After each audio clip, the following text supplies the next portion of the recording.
We're going to talk about swing weight. Again, I got a really kind of a cool announcement for some of you hobby types out there that might want a little bit of a leg up. And we're going to talk about these two sippers I've got going here.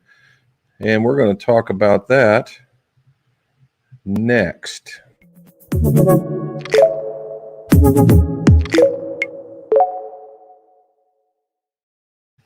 Welcome back to What's in My Drawers Golf Talk. Jim McCleary here. Why is it What's in My Drawers? Because old club makers and club fitters are tremendous pack rats. I'm no different about what's in my drawers in the shop.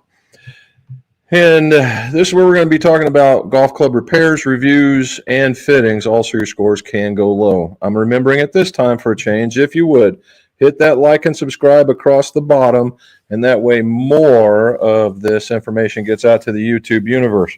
Also, as a side note, and I'm mentioning it here, not on the other videos, is that we started a channel called Pars and Pours. I call it a golf-centric whiskey channel. So if that's your thing, please hustle on over there and join us over there. We have the videos coming out just like we do over here. Okay, so swing weight. Why did I pick swing weight yet again? Because it came up in a topic, and that's basically the reason why. I had a gentleman send me a set of golf clubs from California, and he says, I got this 120 gram shaft and a head, standard length. Can you make them D3, D4? I said, well, sure, that's not a problem. That was an easy thing. They get here and they're Lab Golf shafts. Now, the Lab Golf is, that's the Bryson, the heavy, hard, aggressive swinging golf shaft. Well, and it's all about swing speed, all about aggression, all about getting through it. And because of that, they counterbalance the club, and they counterbalance it significantly. Okay, so this character had these, and they were Srixon clubs. And what we did was they had to, when I got them, they were very middle of the road to upper middle of the road type swing weights. That's C5, C7. I had one at C9, and I don't know what happened there, but it disappeared. Anyway, they're very low in the scale. Okay, and that's not bad or anything. That's just a function of what happens when you put this stuff together. Well, I take it apart, and what I do is I put in the biggest tip pin I can find, which is a 10 grammer. And then what I have to do is I have to cut off the tip. Have to cut off a piece of the tip in order to allow room for that tip section to go in, because the tip section is literally that thick. It's about a 1/4 inch long. And what that, by shearing off that little bit of the tip section, actually kind of makes up for that addition of weight. Okay. If we want to get really, really techie about this, that every one swing weight is like one CPM of frequency. So I'm adding about 5, and when you talk about that and you take off this much on those types of shafts, you're very, very close to that, okay? Then we had to cut them to length, and some of them weren't all over. They weren't exactly where they should have been, and I'm taking a guess that the reason why I was getting some of these things in here were because that they were trying to make them longer to make them feel heavier. So now we have them all in a line. They're all the right length. They're all the right setup, and they're all D1. Okay, they're all D1. I couldn't get them any heavier. So now that brings me to this. Is that a bad thing? Right? Is that truly a bad thing? And a swing weight versus total weight. So let's go back. Swing weight was the swing weight scale was made by R.W. Allen, and it was in the 30s, and he got a patent to have a swing weight scale that is at a 14-inch fulcrum, using logarithmic as the design. And what it was for is in the patent was to match, almost find the moment of a golf club. Didn't quite work out that way, and it had a scale from A to G. Okay, and I brought mine. Oh, this thing is heavy. All right, I brought mine. This is mine. All right, this is probably one of the, it's probably one of the oldest, but yet one of the nicest swing weight scales I could probably get a hold of. This is from Golf Works. They do have electronic ones that are much faster and a lot less tedious. I would call this the analog version of the digital because you have to swing the weight and figure it out, where the digital ones, they just read it and they tell you what it is. So if that's the way you want to go, that's fine. I've just had this here forever. It's not broke. I don't need to fix it. Also, it has a scale over here so that I can put parts on and I could weigh them in grams over here. Now, I gave that up a long time ago for a gram scale because that was very tedious. I actually had a triple beam for those of you guys that are school teachers. So that's what this thing looks like. So the way they're talking about the fulcrum is from here to here, 14 inches, okay? 14 inches. And it became widely accepted as the way to match golf clubs. Well, Kenneth Smith gets in there and he's building some golf clubs. He's making some golf clubs. It's in the 40s. Kenneth goes, wow, the driver has to be a little heavier to have that same feel. And he says, so I'm going to make one that has a 12-inch fulcrum so that they do that. Personally, if you're measuring it, all you're doing is changing the scale, in my opinion, but that's the way it went off, and it was called the official scale. Now, the official scale really didn't take off. It wasn't really widely accepted. Everybody liked the 14-inch fulcrum. It worked easy because the official scale measured out in a units of, I believe it was ounces. Okay, it measured out in ounces, so it didn't have the same vibe as something as easy as, you know, D2 or G9 or whatever. Okay, and so that's where we've been, and there's been different models of the very same thing. Dynacraft had one that was really kind of cool. Golf Mechanics makes one, and they're the ones that do the digital one. GolfWorks has theirs. Mitchell, I believe, has one. So it just depends on what you like. I just happen to like that one because that's funny part is I got it in a golf barn, and I cleaned her up, and it's been working like a champ ever since. It's got a scale on it, or a little float, a balance point, so I know that I'm centered, so I'm getting good readings all the time. All right, so what does that mean? So what really is swing weight? Swing weight is nothing more than the measure of the heft of the club. So it's like when you bring it back, you go, oh, this is what that feels like. All right, it's the feeling that when you waggle it, do you have that, does it feel heavy or does it feel light?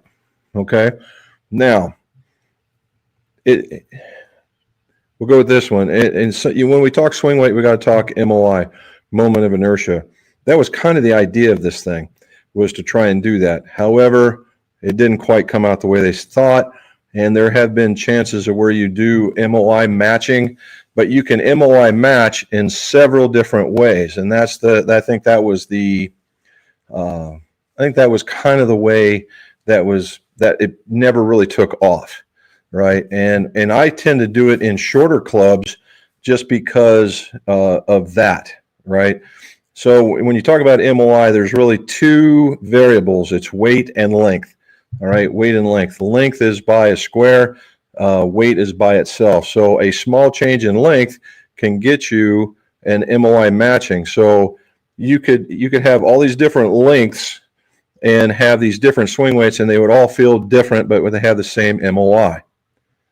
Okay, does that sound right to you guys? So we're back to swing weight. Now, swing weight can be tricked. Okay, you know, we all know that probably from C5 to D5 is the normal range of swing weights for most golf clubs.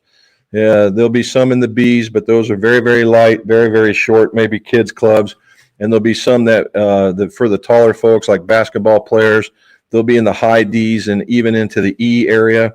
I've made a couple of those, and it's just what it is. Now, that factors in total weight, okay?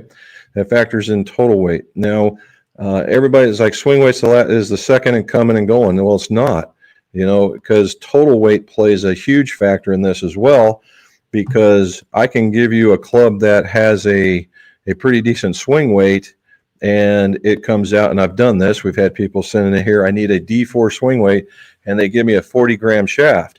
Well, a D4 swing weight's going to feel like a sledgehammer, and that's because now the balance is off. right? You've taken it because when we assume the assumption was made, 120 gram shaft, about a 45 grip, and then a 5-iron at 256 D2. All right, and then you would manipulate from there to tell you where your changes would be. So if you came down 9 points in a shaft, it would be a swing weight. Came down 2 grams in a head, be a swing weight. Came down 4 grams in the grip, it would go up a gram or go up a swing weight point on average. Now it does change as the thing goes along. So again, what's the deal? It's all about the feel. Everybody has a different feel. And you have to balance that. Again, like a 40-gram shaft, and you want D4 because that's always you had in the past, but yet you want this lighter club, but you want the same swing weight. Well, you're defeating the purpose now, right? What you want is a lighter club that has an appropriate amount of heft, like the heavier one did. And so you could get away with something like that instead of that D4, maybe a D0 or even a C9. Okay, and it would have that appropriate heft to it in order for you to swing it. That said, the last bit of this is, now how do we fit to something like this? Good question. The answer is, we'll just start at the extremes and then you can figure out what it is in the middle.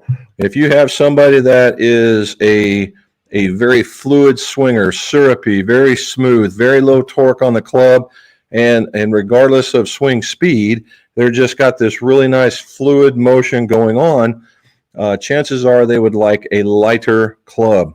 Maybe not lighter swing weight or lighter total weight, but maybe a lighter swing weight. So instead of D2, maybe a D0 or even a C9 if they have that amount of touch. Now, with that said, most golfers won't detect a change of 3 swing weight points. Now, if I was to tell you this one's heavier than that, you would notice it. But if I did not, chances are you probably wouldn't. You'd go, yeah, maybe a little bit. That's okay. You really wouldn't detect it. Now, there are some people, and I call them Edgar Allan Poe people. And if you haven't, go read one of his books. There's a guy in there, very, very sensitive to touch. There's a few people on tour that can tell within a swing weight point. They just have that sensitivity to that particular parameter.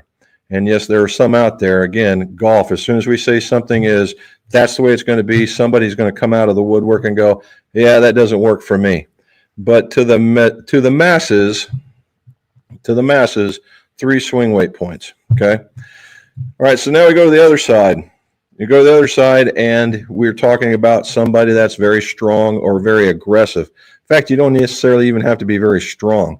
You just have to be an aggressive person, pulling it back hard, pulling it down hard, screaming through there fast, all those different things in order to just be, that's your tempo, right? That's the way that you like it to be. It's got to be hard. It's got to be fast. Would like something that's heavier in swing weight.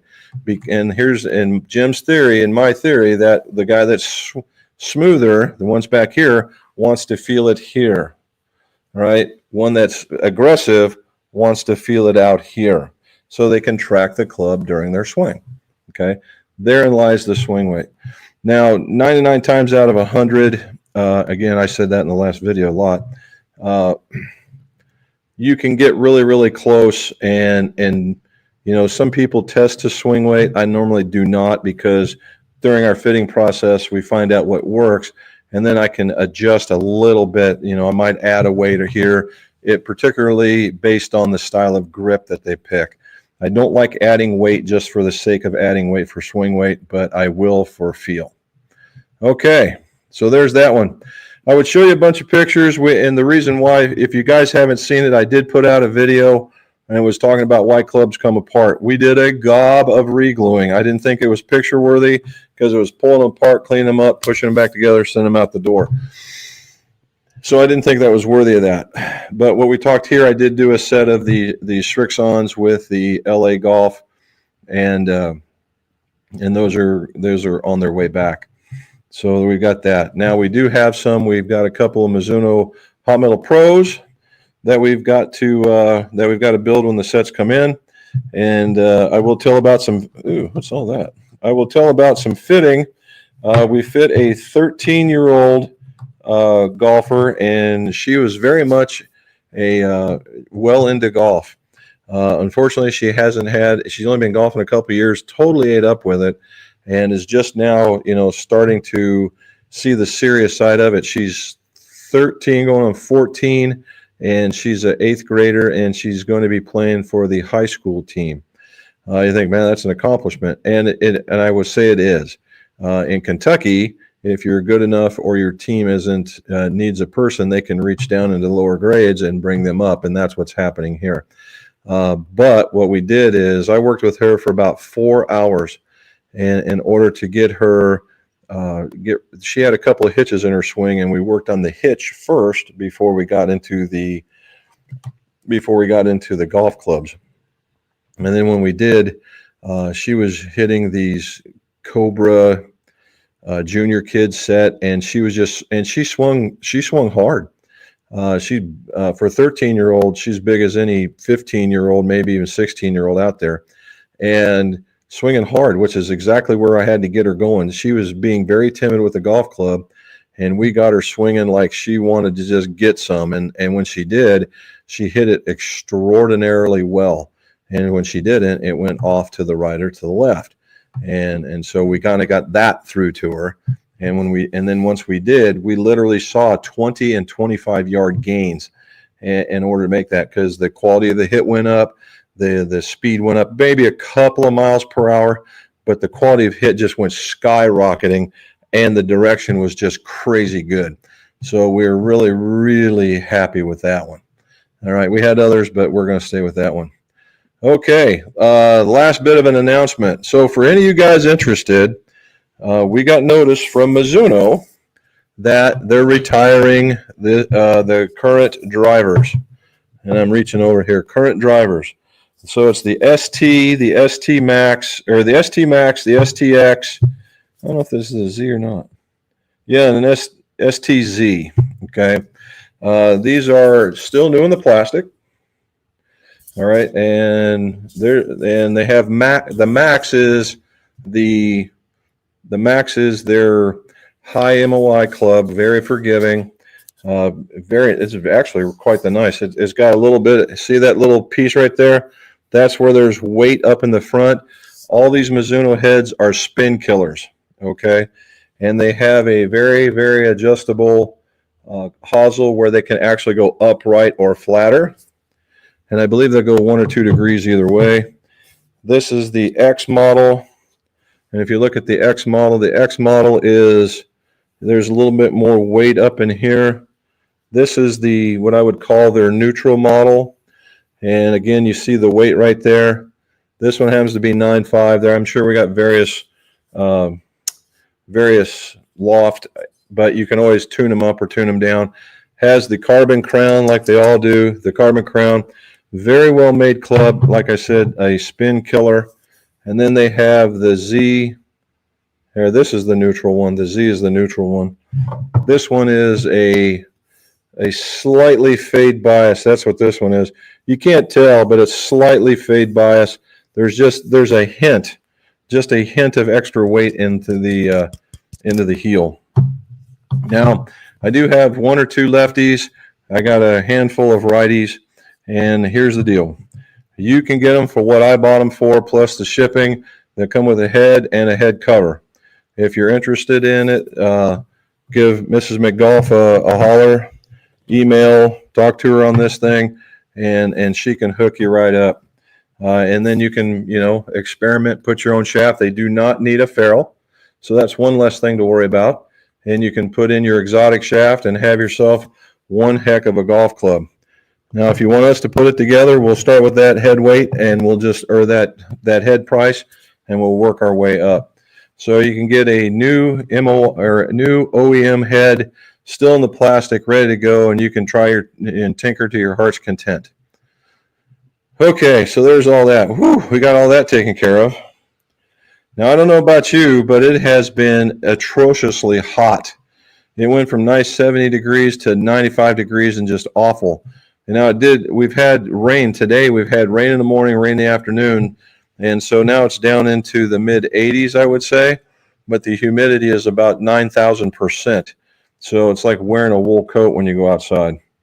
So there's that. I like air conditioning. All right, now we get started, Charlie. And the only reason why I got this one out is because I want to be able to say this is chicken cock, and it's the Kevin Kisner edition. It's the higher proof, and Kiz was the guy that got into picking this barrel or picking this bottle barrel so they could make bottles out of it. And there's a chicken with holding a golf club on the label.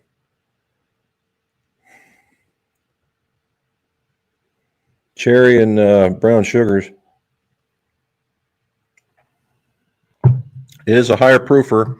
It's going to drink just a little warmer than all the rest of them. But if it sets for a while, it calms right down. All right, let's get started. Grayling Slayer. Hey, Jared in Alaska, what in the devil is going on? How you doing? All right, can you use a 115 True Temper shaft in an older 2-iron? H2. Yeah, I would say you could. The H2, if we're talking about an older H2 iron. Are we talking about a Callaway iron?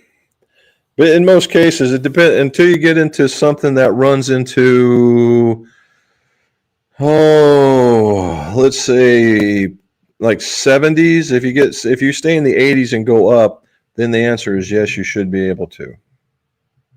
Because they're going to use 355s as a whole, and then 370s if you become newer, right? The newer you become, they'll start using 370 tips. Matt Revlock, he shot a career best 63 and 76. That is phenomenal, dude. Man, that's like being unconscious. Were you tired after shooting 76, throwing 13 more strokes out there?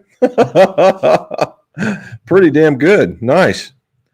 All righty. What Acra shafts would perform the best for an early version of the Callaway X Forged irons?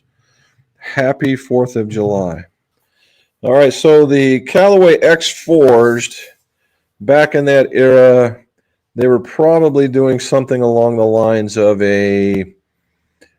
something as a modified dynamic gold, right? And because the X Forged was for that player that could really release it well and come around well.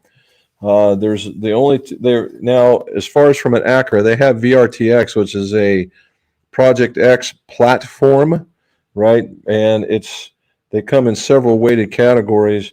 Then you have the I series, of which you've seen those, and then there's the ICWTs, and then there's the TZs, and the TZs would actually come off as looking like steel shafts because they got the ion plating, but they have a smaller tip section, and if this still has the bore through on it, and I just can't remember if they do or do not, I would not go with that. I would go through with the ICWTs, which is the iron constant weight shafts, and pick them in your weight that you're looking for.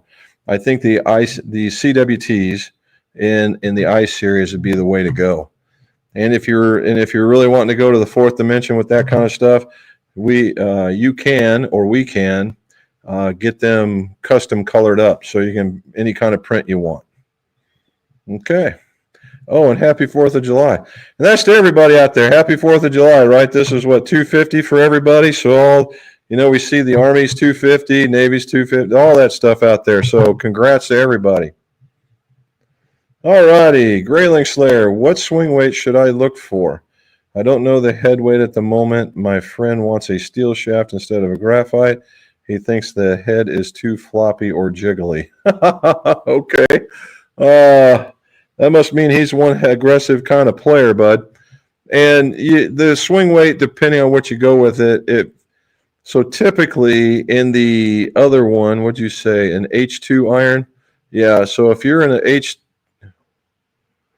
I kept thinking that was a 2 iron. But the answer is still the same as yes.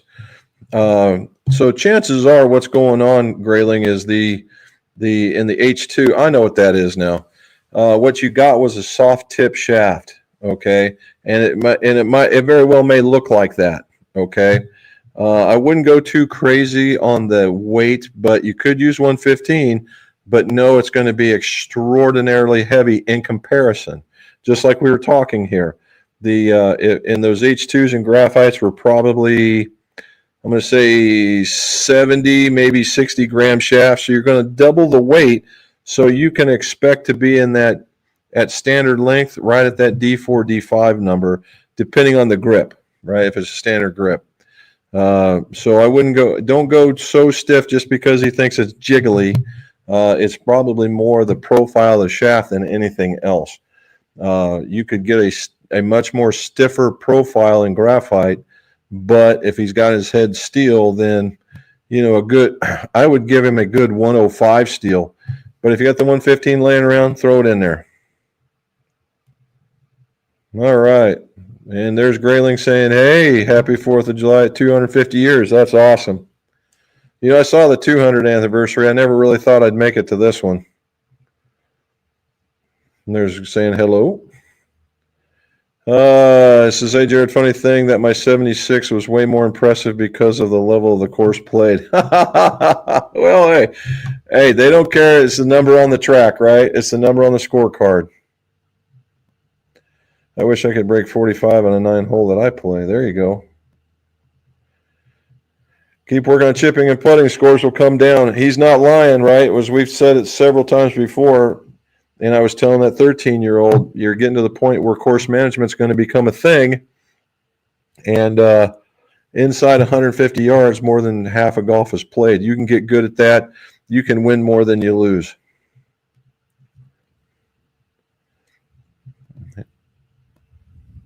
Here comes another thunderstorm.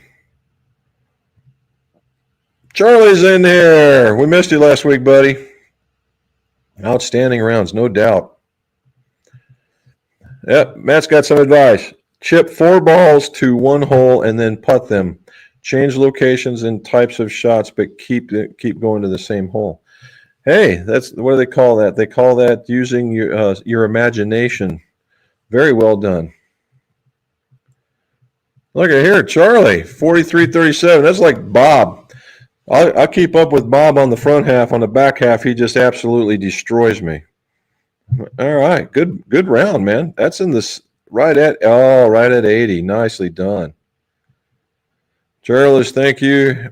I had it going at my local muni. Nice. Did you have your buddies with you, Matt, so that did they try to take your money from you, or did you get them this time?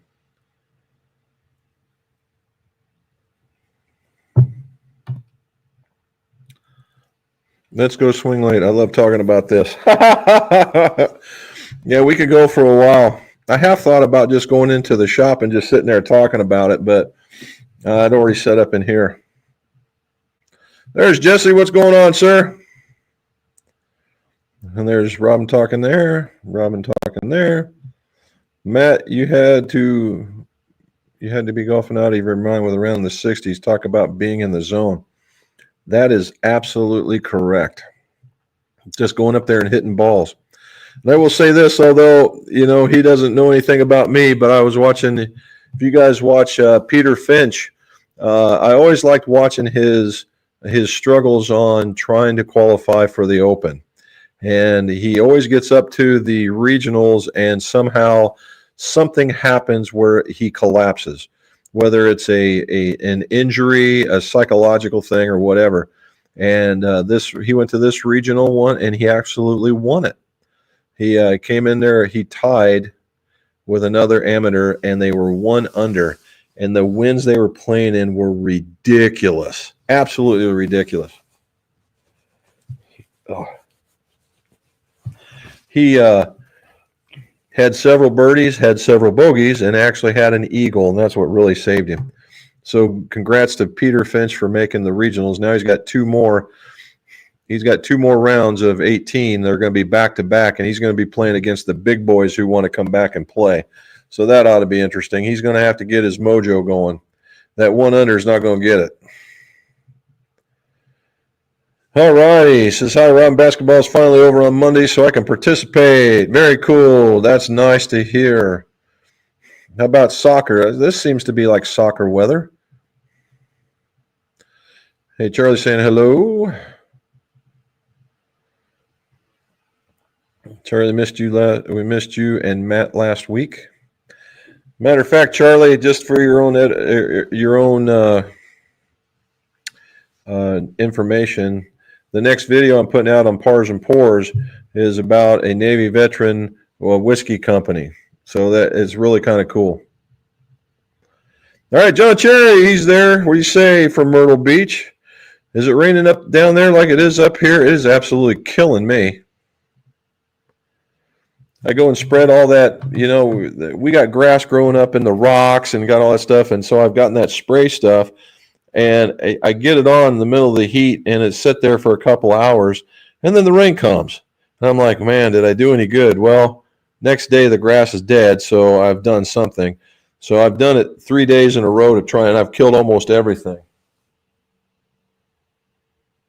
Yep. And it's raining.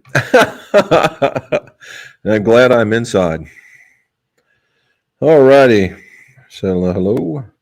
Funny enough, it started with a bogey on an easy par 4. And then the cannons cut loose. Everyone forgot about it, went to bed early. Good for you, dude. Everybody's got to get it once in a while. That's pretty good.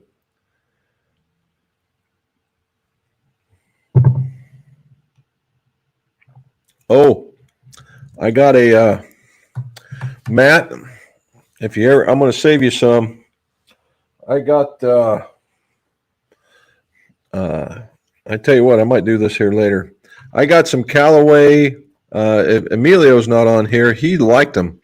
The Callaway Triple Diamond with the lines on them. I played them. They're okay. Are they world beaters? No, but I don't hit it hard enough to do that. You, on the other hand, might. I think I might just send you a sleeve just so you can tell me what you think. Man, funny, those bogeys are never indication of the realm of progress. No kidding, man. Absolutely no kidding. Was it hot out there in the East Coast, Charlie? Robin's saying hi to Mark. Oh, there's Nat. He's saying hi, Jim and Robin. I just forgot to tell you. Hey, bud. Then there's Brad. Brad's back. I'm in a meeting so I can hear tonight, but we'll check in later. Well, be careful, man. Robin, I'm going to cringe when I get my electric bill. Ran the AC for a solid week during the heat spell. Now it's back on. It's back on again because the heat has returned. Yeah, well, it's never turned off here, man. I don't think it even got down to this. Well, it did for a while. It got down in the 70s overnight once, and I realized, and I walked outside. It scared the living daylights out of me. I was getting into my truck. It turned on, and I'm about, 10 paces from it. I was like, ah. Yep, there you go. My Dog Rex says, hit that thumbs up, students. Thank you, My Dog Rex. Appreciate that very much. 10-gram tip. Whoa, doggy, that's a lot. Yeah. And the thing about that, Charlie, is, and I talked with a fella. He had some good questions. And the 10 grams, is about as high as you want to get, because at 10 grams, you put any more in and you start impacting the dynamic of the head. And meaning that the center of gravity will move towards wherever that weight is. So if you remember back in the day, and we'll even go as 60s or 70s, where the hosels were really long and they're very stout, and the heads were very short, kind of early 1900s, we'll call it Bobby Jones era type stuff. If you look at all the people that are playing those types of clubs, they found that the sweet spot of the club was sitting right in here, right in the crux of the club. That's because all the weight that was sitting in here in the hosel was pulling the center of gravity that way. And they discovered that, and that's when you saw the hosels getting shorter and not nearly as thick, and these things getting out a little bit longer to push that center of gravity out, because most golfers hit it out on the toe. All right. Jules on, what do you say, man? If you put a lighter weight in the back of the driver, can you swing the driver faster and higher? Well, faster, yes. Higher, that remains to be seen. The idea is yes, but like everything else, it depends. The bottom line is the lighter you make the club, the faster you can swing it. Now, I particularly like if you're, and I've done this with drivers, and I will say with very little success. If you're a smoother swinger and I put weight in the back, I literally don't see an improvement. However, if you're a person that's got like an abbreviated swing or maybe even aggressive swing and you put some weight in the back, is a night and day opportunity. You find the middle of the club face, you just a better quality of hit, and yeah, every once in a while it goes higher and that kind of stuff. So you have to be a little careful. If you have the opportunity, one of the easier things to do instead of a weight is if you pull the grip off and you have some of that 1/4-inch lead tape and just run 1 or 2 strips about 4 or 5 inches long right underneath where your fingers would go, and then try that and see what happens. There we go. Debbie has all the windows open and telling me to get to Costco tomorrow for one of the AC fans. Blow the hat.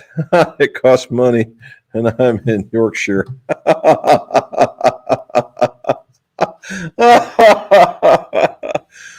Now, I will say, Kent, it's kind of funny because we were in Edinburgh and we were in the very top floor, so you know all the heat's rising. And we walked in, a very, very nice room. In the middle of this room sits this box air conditioner that's in the middle of the room. And I'm like, what is this all about? And, my experience with them, you had to have some level of exhaust in order for these things to work. But these did not need that, and they had that fan on the top. So what we did was we let it run off in the corner, and we had 2 little oscillators that blew up from our feet up, and that kept us pretty decent for that time period. If it would have been in the first or second floor, that would have been awesome. But we couldn't even crack the windows more than maybe just this little bit. And I don't know why that was, but just that little bit tend to help too. All right, Mr. Three Putt in Texas, 97 today. Whoo! See now. But in Texas, it's not, and you can't say in Texas it's one of those drier hots. I guess you could, depending on where you're at. But man, that's a lot. All right. He's got a Titleist SM9, 50, 56, and 60. He was thinking about going to Cleveland RTZs of the same lofts. What do you thought? I like them. I like them a lot. They're a little cleaner, in my opinion. Because they're very much more rounded. I like rounded. I don't like a lot of right. And I got some of the RTZs, and they tend to hit very, very well. And of course, they got the raw and they've got the finished. I'm not a fan of the raw. I like the finished one myself. And we also have ones that have the lines that go all the way across the face. I tend to like that as well. Nothing wrong with it. They're literally made out of the same metal, right? They always had this idea that like the Clevelands or even the Vokies were forged. They're not. They're made out of a softer metal, but they're not forged. And so they're both cast. And you never know with this RTZ, Mr. Cleveland may have gotten his fingers back into the designing part of it, and you could have one of the very first Clevelands in a while. And when it comes to wedges, him and Vokey are both the man. All right. Kent says, thumbs up, you guys. Appreciate that, Kent, a lot. Thank you. Thanks, Kent. Charlie, Kent, if you can sleep at night while laying in the bed sweating, that's not the kind of sweating. Then save your money, keep the AC off. Yeah, better. It's good. It's hot. It's no good. If you're good there with a lady, it's okay. But if you're in the jungle, I just wore that one right out. Sorry, that's on me. I will tell you my air conditioning story. We first moved here to Ohio, Of course, I've been living in Iowa, some northern states, that kind of thing. And, it was basically a month's worth of scorching hot summer and then back in cold again. So you just suffered it out. And we got down here and we were looking for houses, and the housing market was not very lively, we'll say. And I found a house. I just liked the setup of it. It was very, very nice. Had a whole house fan, but did not have an air conditioner. And I said, well, what's it like around here? Do you need an air conditioner for the most? She says, I said, we are in the southern part of Ohio, just above Kentucky. What's the deal? Oh, no. You're fine. You'll be all right. The average temperature around here is, comes around 70s. I was like, really? All right. So we ended up buying the house. First week we owned the damn place, it got into the 90s. And I'm like, what happened to all the 70s? And well, what happens is down here it can get brutally cold, and that's what leverages that average from the 90s down into the 30s, and that's what you get. Woe is me. So I started calling around, and I just started at the top of the air conditioning book in the yellow pages and worked my way down. I said, if you can be here tomorrow, I'm buying an air conditioner. Can you make it? And I literally had to get to 3 people. I went by 3 people before the third person actually said they'd show up. And in 3 days, I had an air conditioner. And you could feel the house absolutely just creaking with all the moisture that was being taken out. The condensate pump didn't stop for almost 3 weeks. All right, enough of that. Isn't one swing weight about the weight of a dollar bill? Yeah, some people have said you got to fold it up though and put it in a certain spot, but pretty much. Just takes a couple of grams, Jesse. It's 2 grams, so that's all you need at the very end. Mark Nat, I have the same exact swing weight scale. The thing is a tank. You are absolutely correct. It's virtually indestructible. This thing's got to be 20 plus years old, and it still works like it's, like the day it was born. And I clean it every once in a while, but not as much as I probably should. But I just works, right? And if it works, it works. I considered a couple of times replacing it with the digital one from Golf Mechanics, because the Golf Mechanic one, you can hit a button and it goes from swing weight to total weight while it's sitting in the club. I thought, well, that's useful. And again, I'm all about time saving. And I thought, man, if I could get that, and I just can't let this thing go. I don't know what the deal is. It just works. I guess I'm just used to it. That's about how about being old. All right. How about a discussion 1 week on weight adjustments via hot melt, lead tape, and tungsten to set head weights, specifically weights in woods, melt placement, and the likelihood of hot melt moving. Ooh-wee. Well, yeah, we can do that. Matter of fact, we'll use these guys since that's what you're talking about. We can do that. Hot melt's a tricky thing. It really is. It's a tricky thing. Once you get it set, you're normally pretty good unless you get something unruly. And like I talk about, if you get something in the back of, you put your clubs in the car in the back of your trunk, and it gets to 100 degrees, it's going to get to 180, almost 200, depending on the temperature or the color of the paint of your car. And then that can cause that thing to move around a little bit. That's the reason why you don't want to use a whole lot of that stuff in order to get that particular swing weight. You just want to add just enough to be able to affect what you're trying to do, right? And it's the same thing with lead tape. But yeah, we can talk about that. Remind me again. I'll start putting some stuff together. I can sleep just fine, Charlie. There's Peter. What do you say, sir? How's it going? Peter's on fire again, 78-77, going through a swing change, so progress will come over time. Really? What does somebody have you doing, Charlie? You just came back and you won the world championship for the retirees for the Navy. Man, very cool. The progress never sleeps, right? All right. Says Jim, I have the swing weight scale. I have one of the GolfWorks swing weight scales. They're well made. Yeah, they are. Now they had it. I had one of the very first one was like this bent, is bent sheet metal. And it lasted with me for about a week, and I was just like, really? And I stumbled upon this, and I was, and because it was that cheap, I was just trying to figure it out, and the whole idea of it, it was trying to balance on my counter, and I was like, no, we're not playing that game. I'm not going there, especially if it saves me money. There we go. Good. They were good rounds. Those were actually, anytime you get underneath that. I use a triple beam. I don't know if I still have it or not. I may have sold it to a high school student that was in science. But I got one of those. I bought it off of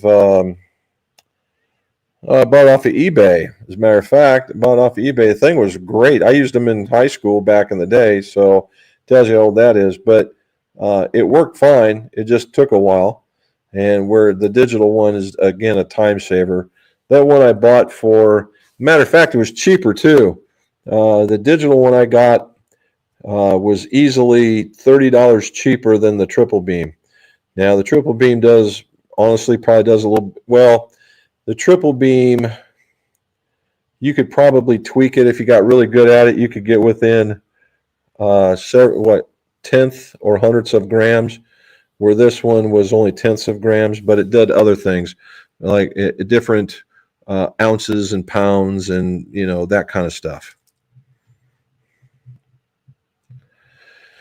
He's got his Golfsmith one. The Golfsmith one is pretty good too. It's not. I will say it's probably not as beefy as this one, but it has that slider on. I like the slider on that one probably a little bit better than the one on this one. He's got a Digi. Oh, okay. Oh, a digital triple beam. Now there you go. Now we're talking. How does it feel about that? TM Thermine Digita. Okay. She says you're going to Costco, chunk. Well, at least you're wearing your shorts all the time. We know that's going to happen.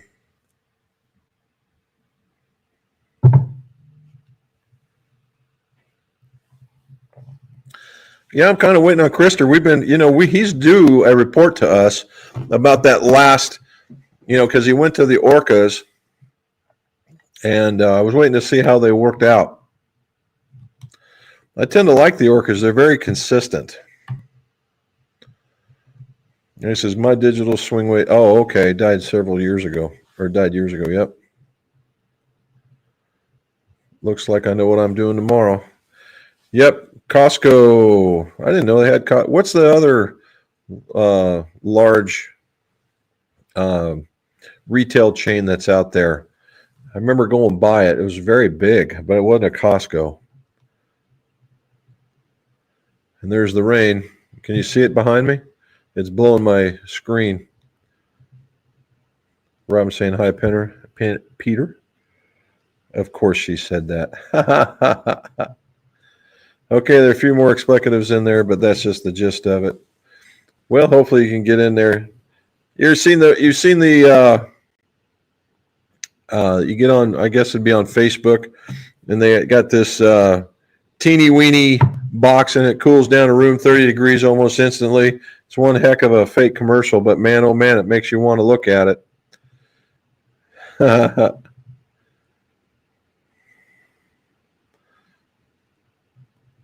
We got this one. Us women can be persuasive with our words. Yeah, persuasive is not necessarily what I would call it, but we'll go ahead with that.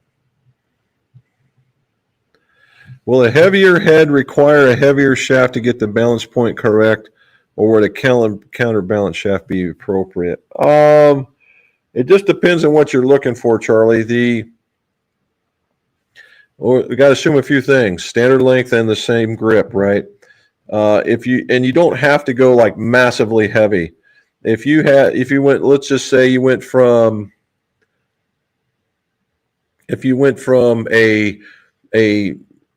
you had a 90-gram shaft and you had a Strixon or a Mizuno's type head, that tend to run lighter, about one whole club lighter, right?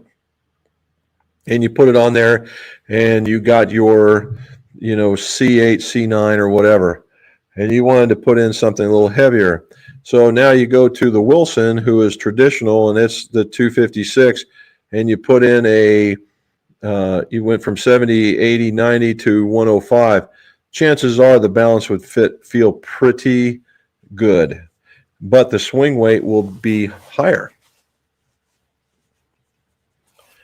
Oh, I got something on my nose. She's more persuasive with her actions than should I fail to act. Oh, look at this here. Hey. Ted Williams had this ability. Oh my gosh, yes. Phil Case from Boston. First round since late March. Last Saturday was called in off the IR. Injured reserve. Not great, but not awful. Had emailed Allfit. Was able to get the iron connectors I wanted. They came in today. Good. Did you get Billy Bob? We answered you. Allfit's kind of a tricky place to talk to them about that stuff. But if you go to Billy Bob's, they had very much the same setup, and you could have done it there. Let us know how that worked. And Ron was talking to that. Ron was talking to Phil. And Phil, what is injured reserve? We like gobs, Jim. That's just what you are and I were. Yeah, no doubt. There you go. Does she hit it as far as Aldrich Potent? I don't know how many people would. A goob, not a gob, but a goob, a sailor. We were all there. How long is that kid, Charlie? He swung so hard too, didn't he? He swung. I only heard them talking about it, and they were just amazed at how hard he hit it. The average drive is 326 for the last tournament. He's longer than anyone else out there. That is monstrous. That can be if he's in the fairway, that can certainly be a definite advantage. All right. I got one more here, Charlie. And I stayed in the golf theme. We had the chicken cock with the guy with the golf. This one is from Augusta. This is a 15-year-old, and this one's a monster. It's a hazmat. It's over 140 proof. This one's going to be kind of touch and go.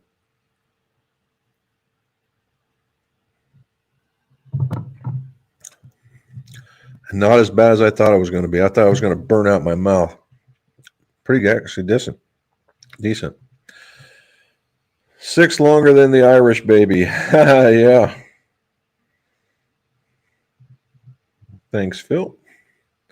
Yes, Ken, and some were even longer than that. That's just his average. My goodness. A par 5.570, he was hitting a pitching wedge into his second shot. Well, if the guy's hitting 320 or 330 with his driver, can you imagine how far the pitching wedge goes? It's easily a 150-yard club or a 175-yard club.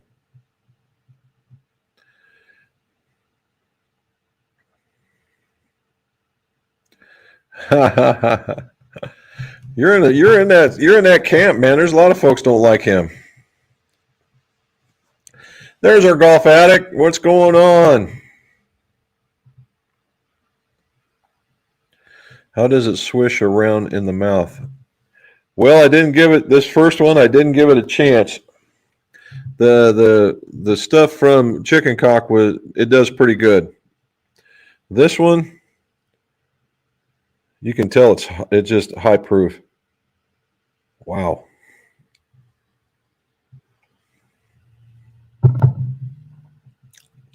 Not bad. It does. It's when I talk about being hot, it's all in the back. It's all finish. On the front, it's caramels and sugars all day long. But that's what they're known for. Hybrid 2-iron. Okay. So, yes, you could still do it. Chances are it's a 370. The same stuff still applies, Grayling. It just need a make sure it's the right length. And yes, it will be heavier, so you need to warn him about that in order to get to it. So again, if he's aggressive, he's going to like it a lot more, right? You just will like it a lot more. Great golfing. Oh, look at here, Golf Addict. He's got it going on. We got some low handicappers in here, man. 75, 76, 72, 76. One of my best weeks in a long time, loving my new clubs. This is the TaylorMade bag. Did you get the mini driver? I want to know what you think about it if you got it. I've got to play the mini driver. I'm telling you what, I'm a believer. Absolute believer. Gotcha. Excellent round. They're phenomenal rounds. Anytime you start your score with a 7, you're better than 95% of the golfing public? What's your thoughts on the Project X Rifle 6.0 for a 19 handicap? George, JFW. Well, George, I could give a darn if you were a 19 handicap or a 9 handicap. The Project X Rifle, okay, 6.0 is in that stiff range. Now, in the history of this, there was the very first shaft that came out was a satin finish. Okay, satin finish, and it had a blue label that basically went across the bottom, about yay long, had blue on it. That 6.0 was an X-Flex. Now, they went chrome, and those were pathetic shafts because True Temper had bought them about that time period. They've had time to massage it, and now they've made it their own, and there's some chrome models out there, and there's some the satin finish ones out there, and that 6.0 means stiff. All right, so those are stiff shafts. Personally, if you have a stronger swing, even at 19 handicap, pardon me, I mean, let's say you're a stronger player, you might end up liking them. All right, keep in mind that they're going to be heavier than, say, a graphite shaft or what you're going to see in a lot of golf clubs today at the 105, 95, that kind of stuff, because these things are going to be in the 118 to 122 range, depending on what you've got. Sometimes they come in discrete lengths, and that means they're easy to put in, and then you just have to cut them, and you're good to go. But I think it's a quality product. It's going to hit the ball lower, so if you hit the ball high, you're going to like it even more, and it will still be smoother than a Dynamic Gold. Thanks for the advice. You are more than welcome, sir. Charlie, been married to him 41 and a half years, and I don't remember that one. Whoa. Oh, the goob. Yeah, we called each other goobers.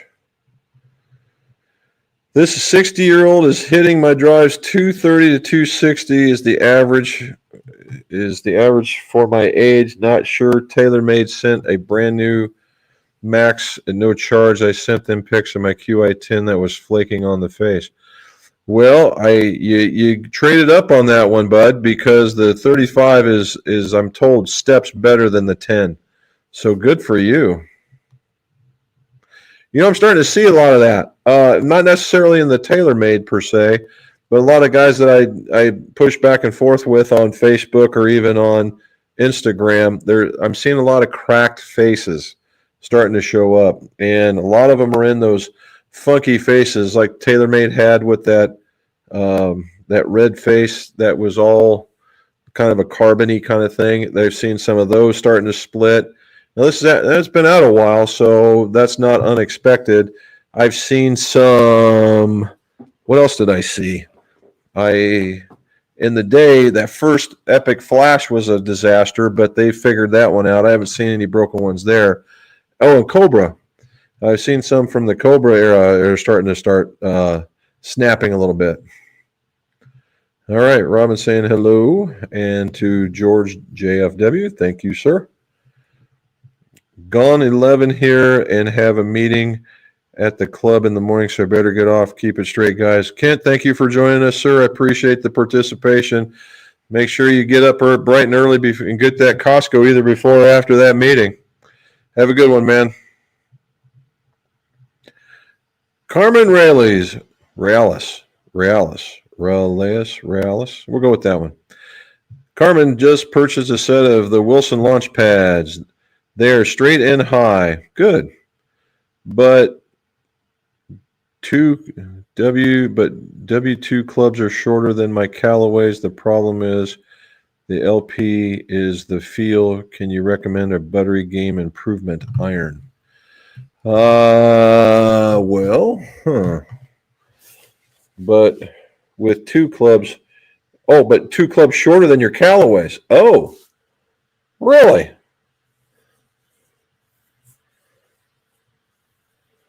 Wow, that's different because now I will say this, Carmen, the launch pads are very strong. In fact, they're probably as strong as the Callaways. The say like the new elites, the smokes, and the paradigms. They're all in the same category. The LPs are stronger, if I recall correctly. You're probably getting held up because of your turf interaction. But if you're looking for a buttery game improvement iron. Uh,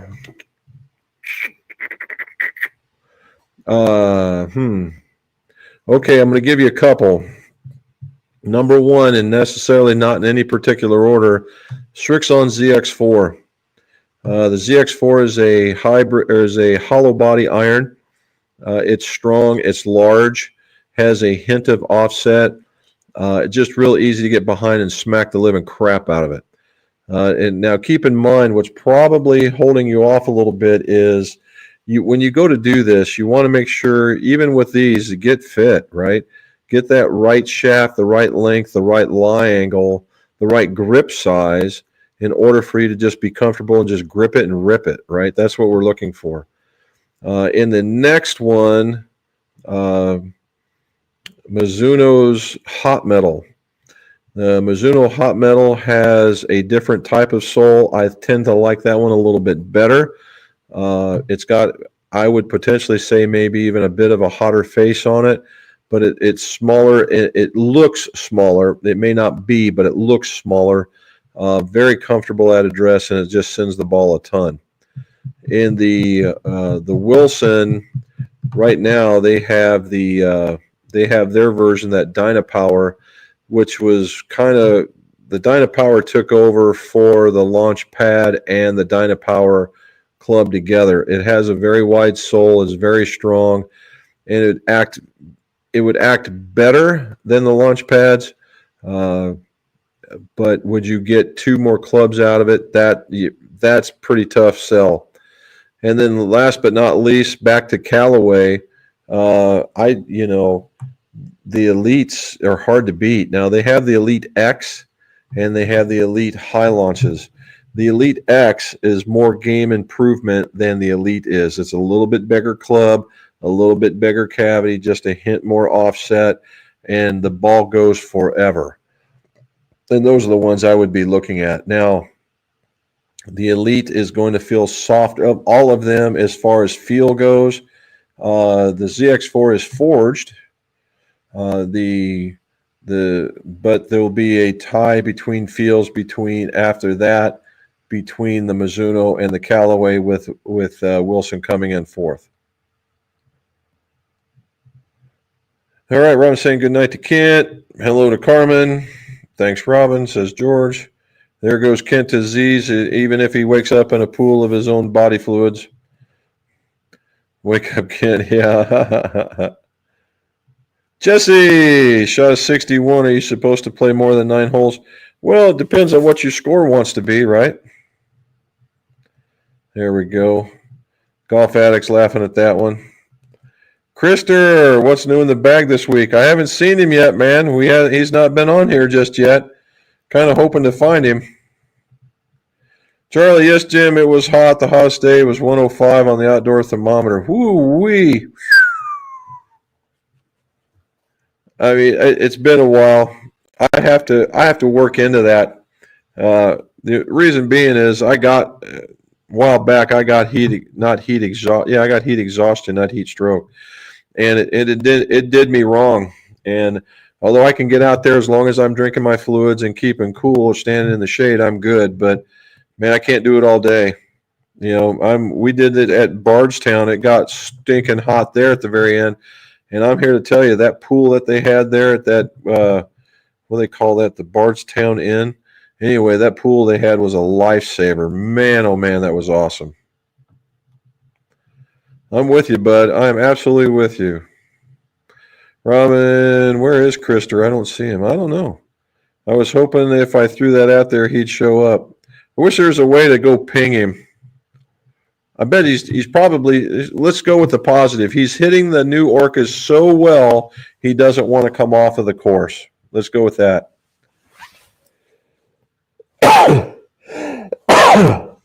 Pardon me. All right. Is it pores and pars or the other way around? It's pars and pores. It's the other way around. I should have went with what you've got, but, well, we're going to stay with the mistake and just go with that. Because I did say golf-centric, so, hey, that's what it is. The other way around, yep. Of course, you've had a few. Either way would work. There we go. I like my Wilson wedge. Thank you very much. I'm glad. I do like the Wilson wedge. I think it's a very, very nice wedge. I like everything about it. I like the radius on it. I like the added bounce. I like the higher toe. I just really like everything about it. And it's got an aggressive pattern, right? It's just really nice. Gotta love those condensate pumps. No doubt, dude. And around here, and Charlie, I'll say this, everywhere I've ever lived, and we've moved 20 times in our entire life, and I guess I'm picking this up from my dad, is that we never once had a house sump pump. We never had a sump pump. And when I moved here, sump pumps were all the rage. And I'm like, what is going on? Well, it was because most of the basements were made with brick instead of being poured. And so they would develop cracks over time after settling, and the moisture would find its way in if you didn't address it. And even my son in Columbus had a sump pump. And of course, I said, you want to be careful here because it'll be the death of you, because they're going to quit at the most inopportune time. Carry a spare or put a spare in it. And sure enough, it happened, and it flooded his basement a little bit, about that much. And he got it going, and it fixed itself. But I was just like, holy cow. It's just no. And we don't have one here, but we don't have a basement. And we didn't have, but at the other house, we didn't have one there. But this condensate was just bringing in all the moisture. And you could hear it just every once in a while. You hear this click and this crack, and you're like, oh my gosh, what's happening? But yeah, there we go. Grayling saying the shaft is a true temper score LT 115. Should I not trim and adjust the length? Absolutely correct. Do not trim it. The 2-iron, that's made for, all those things start out actually at the 3-iron, because 2-irons are kind of unique. So if he doesn't want wobbly, he's not going to get wobbly at all. You've just given him exactly what they asked for. Germinator, Sam's Club. Is that the other one that's over there? We've got a Sam's Club over here.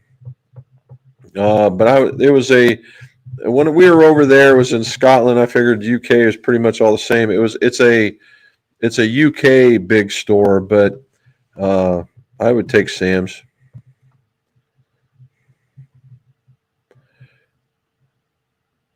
Yeah, you could get away with it because he's going to trim it down. It's going to get less than. You should be good to go.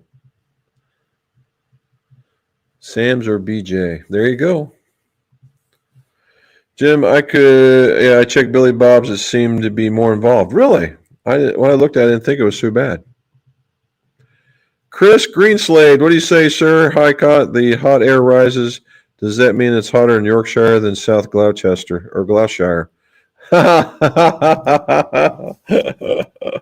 Well, I think at that point it's all the same, buddy. When you guys aren't used to that kind of heat, ugh. 140 approach, that's Everclear. Well, at that particular point, it's kind of funny, Charlie, because the definition of hazmat is when your alcohol content's over 140. This is 141 and some change. They don't make too many of these. We tried some in December, and I will have to say it was some of the smoothest bourbon we ever came across. Yeah, she didn't like it. Does it burn your nose off when you sniff the glass? Actually, no, it doesn't. I still get the same cherry, medicinal cherry. There is ethanol in there, and sugars, and and then your typical bourbon notes.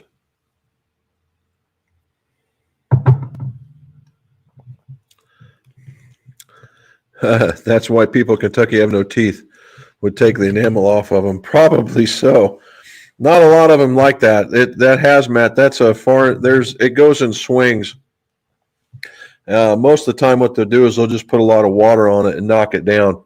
And honestly, if you hit that with a drop or two of water, it would probably taste phenomenal.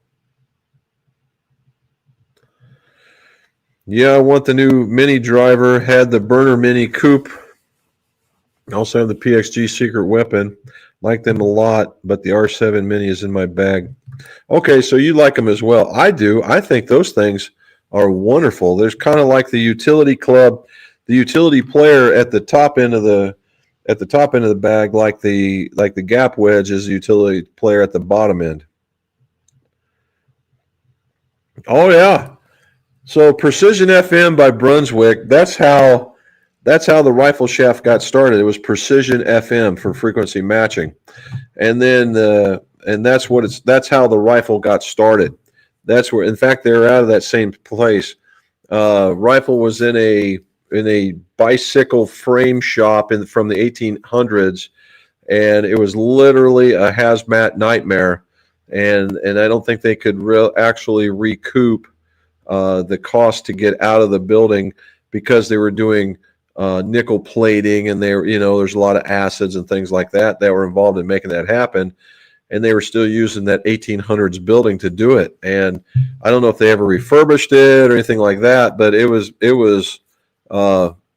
pretty bad. And so they got that.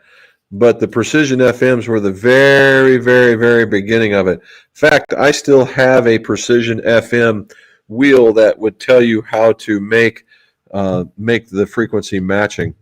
Very, very cool stuff. In fact, I like that better. I like the standard rifle shaft, Charlie. If we could ever, ever, ever, ever do that, the standard rifle shaft to me is probably one of the premier shafts as far as fitting a lot of people. It's smoother. It gives a nice higher ball flight, a more rounded ball flight. I just think it was just a really great shaft, but it was too much of a competition for the DG. Well, there's that one too. I forgot to mention that Dynapower Forged. The Dynapower Forged is another one. It's a standard weight. It actually is more traditional in its look. You'll see that. This is probably going to be the last year for that particular model. I'm pretty sure. Was that one come out later?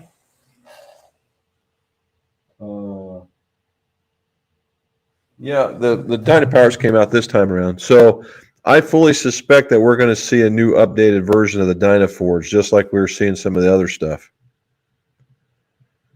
Good call. Our buttery, but have a Gen XP and love them. There's some more. Steven, what do you say? Played the LPs for years. It's probably the shaft. I upgraded mine to the steel fiber and was okay. Of course, I'm currently playing the staff irons and haven't looked back. Well, there you go. There's another one. Just what we thought too, is that it was down to the shaft.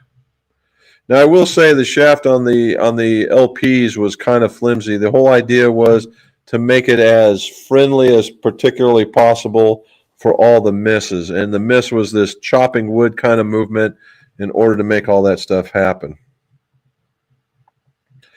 Down to an 8 handicap. You go, man. Glad to hear that. You and Charlie. Just watching you uploaded 3M handles heat curing very well. What's your opinion? Why don't you? Because Chris, the 3M,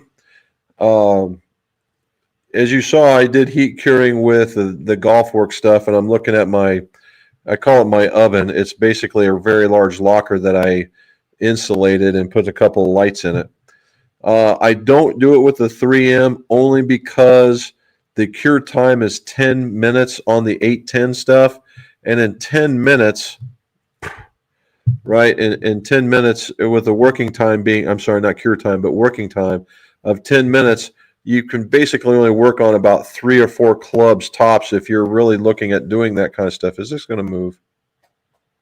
No, okay. My camera started blinking at me. Anyway, and so with the 810, it just goes it hardens very, very fast. So there's really no need to heat cure them. With the 420, which is truly the golf club epoxy, you got a 20-minute work time, which means I can get a set, maybe 2 if I've got everything lined up. And within a couple of hours, I'm working on it as well. And normally the way we've got things set up, I'm not pressed to turn things around that fast. So I just like doing the normal cure times with them. Outside of that, could I put them in there? Yeah, I could do that. 3M's actually when it comes to adhesives, 3M's they're the Mac Daddy. Agreed, the LPs with the right shaft would make a big difference. Here we go. We're looking at a shaft change, man. Maybe that's all you need. George, currently play the Mizuno MP18 MMCCs with the rifle 6.0s. I'm looking to moving to the ZX5s or 7s, but think I would like to lighten up the shaft a little. Any recommendations? Well, if you're playing MP18s, which are certainly more players like stuff, and you're playing 6.0s, and that's that time frame where they were doing the switching. The ZX5s or the 7s, those are very, very nice, okay? If you're going to them from a price perspective, they have a longer blade than, say, the 18s do, and so they have a tendency to torque a little bit. So if you're more of a toe hitter, it's going to feel kind of harsh even for a single billet forged head. Now, if you like the 18s and you don't care, the distance is not a thing for you, but you just want to lighten it up, then you could also look at the Mizuno S3s, right? It wouldn't be a far departure from what you're used to, or even the 243s.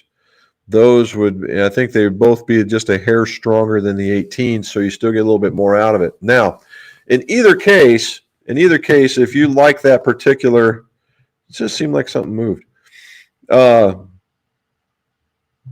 If you just want to lighten it up, but you want that same kind of firmness, right? What you want. So the rifles are probably in that 118 to 120 range. If you wanted to come down a notch, you could probably come into the, I would go with the Modus 105s. And it's not 105, they actually run a little bit higher than that.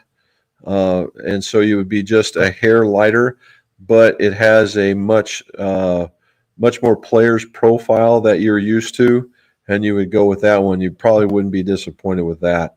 I would go with that one for sure.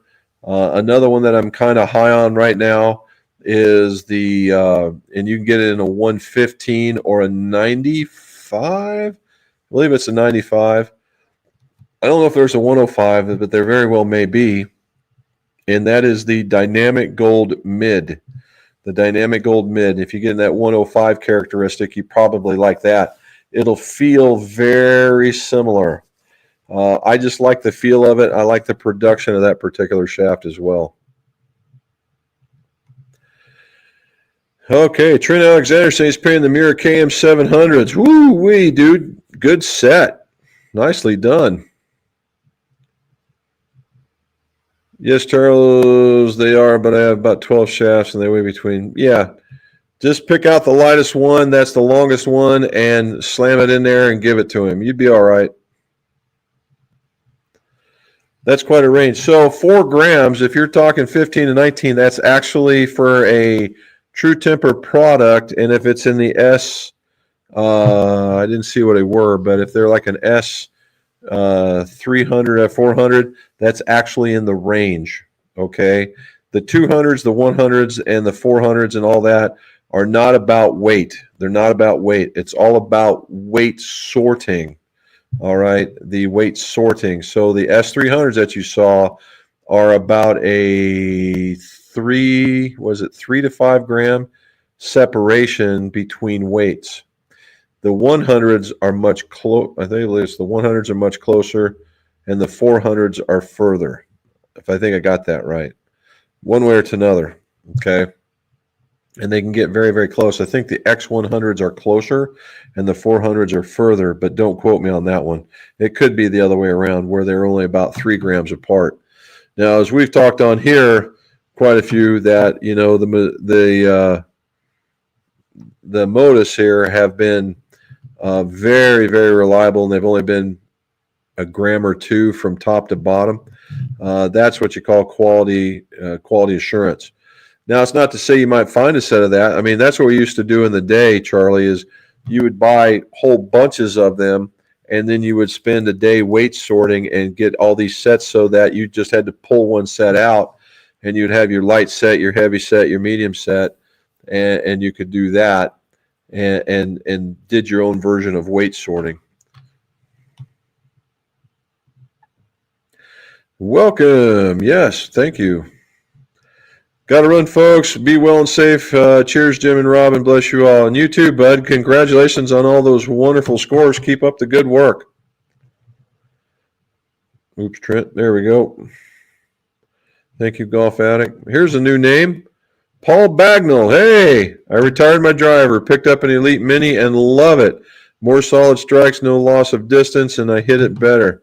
Dude, I got to be with you on that one, right? But I'm struggling with the other driver. I think personally, if both created equal hit in both, I think the club would be just a little bit longer. But, you know, as we've always talked about in fitting, I'd give up a half a club to 3/4 a club to be in the middle of the fairway all day long. And that's what it's doing for me. I have precision FM shafts and old Hogan wedge. Yeah, that I tell you what, that's and again, the FMs, well, necessarily Rifle.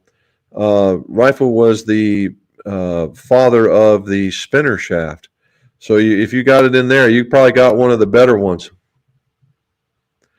Grayling, Charles, I got from ordering 2 sets of STI2s from Golfworks, ended up using True Temper command shafts because I got a more consistent weight. There you go.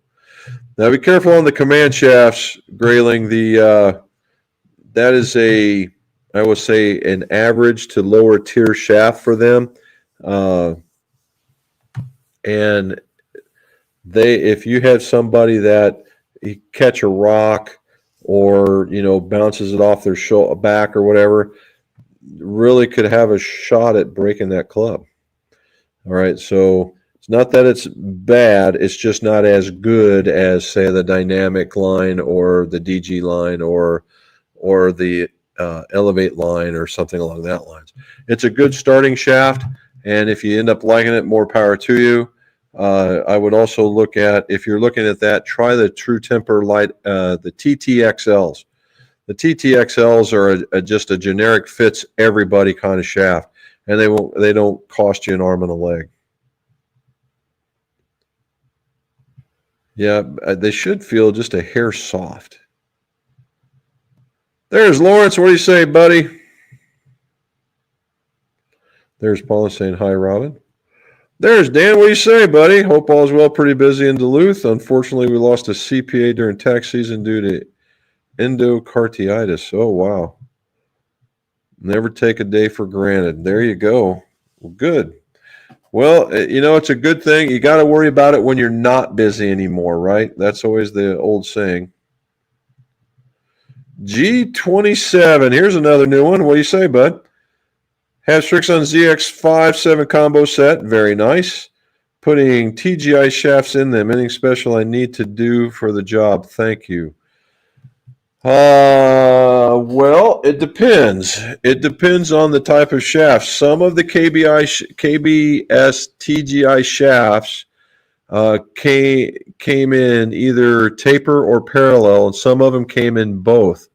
So you need to make sure you got the right one because the Strixons are a taper tip shaft. If that's the case and you got the right shaft, then when you take them apart, just like if you look at the video I put into today, it'll tell you everything you need to do because it's about taking a golf club apart, what you need to do to clean it out, and then what you need to do to glue it. So in short, when you take them apart, you got to clean out that head and you got to make sure it's debris free. Debris is the reason for a lot of epoxy failures. When you get on the other side, when you remove, all you have to do is remove the paint. You don't have to go any more deeper than that. Now, you might have to go a little more deeper because I believe the tip section on the TGI is a little thicker, and you might have to take off a little bit extra. And when you go to do that, not a big deal because it's got a lot of meat on the tip section. Make sure it bottoms out, okay? And the rest of it is have fun club making. They're good. I wish I could afford better shafts, but I have a bunch of medical issues over the last 7 years. Leukemia sucks. You are not wrong, sir. My good working buddies had that, and I watched him just basically, and he had the blood cancer, which is kind of in that neck of the woods, but just kind of shrink every other day. All right. Grayling Slayer, sorry about your medical issues. Yes, leukemia does suck. I agree completely. Rum says, hi, Dan. Sorry to hear that at Grayling. Robin's throwing that out there. I built a set that are all C3 to C4 swing weight. That's light. Are they shorter? Some's in with that. So there's a couple of things when we talk about that. If you're using a lighter shaft or a lighter head or heavier grips, like if you go to a jumbo or a mid, because when you leave a normal grip and you go to a mid or even a jumbo, the weights get exponentially heavier. All right, they don't go just a couple of grams. They go 10, 12 grams per shot. If you went from a normal to a jumbo, you're adding on at least 20 grams. That's 5-6 swing weight points, which would account for exactly what you're looking at. I like the feel of the Motus better than the True Temper mids. Okay, there's one for Charlie. Charlie's no worries. I'm doing good, better every day. That's what we want to hear, brother. Good. With the set with the command shafts for me, so if I break one, it's no problem. So I'll just put in another. Okay, good. That's what we wanted to hear. Chad Michael, what do you say, man? When building a set of irons using 370s, should you use the heaviest shaft with a shorter club? Absolutely. Yes, you should. Yes, you should. That's the way we do it. When we weight sort, the heaviest is at the shorter and the lightest is at the tallest. And if you're doing it right, it shouldn't really be a huge deal. It's just fine-tuning that little bit. Good for you. Good call, too. All right. I was actually looking at the Dynamic Gold mids. I play about 80 to 100 rounds in my season, so rationale is more about fatigue than it is about distance. Okay, well then, honestly, if you put in the George, if you went with the 90s or the 95s in there, if you're looking to, those are steel shafts, okay? If you went with and I get stuck on iron shafts, KBS, where you're at, KBS PGI, P as in Paul or Peter or whatever you want, and get an appropriate weight. Around 70 or 80 tends to be the sweet spot with those types of shafts. And now those would be those are extraordinarily nice. Now from Kim Braley himself, KBS Kim Braley shafts, The TGIs were meant to be more like the KBS Tours, but they came out a little bit more beefy. The PGIs are a much more friendlier shaft, tend to fit a lot more people, and you could just smoke them and still get a lot of control. So I would, if you still want to stay light, that's one way of going. If you wanted to go heavier, then I would recommend the 95, the 95 mids. Robin saying hello to Chad. So look at that. We got all the way to the end again. Very good. So we got an hour and a half in, guys and gals, and we got through a whole bunch of it. Got to talk swing weight, got to talk a lot of different stuff. Grayling, we want to talk about you getting better. Again, so happy 4th of July, right? We won't see you until afterwards. Party like it's 2025. Why? Because it is. Enjoy, celebrate the independence that ever people have worked their asses off to make sure that we can go and enjoy the hot dog eating contests and being outside with our friends and family, drinking too much, whatever it is, but be responsible. Okay, be responsible. Number 2 is if you guys are truly interested in it, these are actually very, very good deals. Get with Mrs. McGolf and see whether or not you would like to get into a Mizuno head. I am here to tell you, they are spin killers. We are just selling them. I've only announced it to you guys. If you see it, I'm not making it a big deal out there because we still have to the end of the year. But if we get rid of them, we get rid of them. That's just what it is. And again, as always, guys, thank you for watching. Watch that other one. We're going to get others out over the weekend. And let's see your scores go low.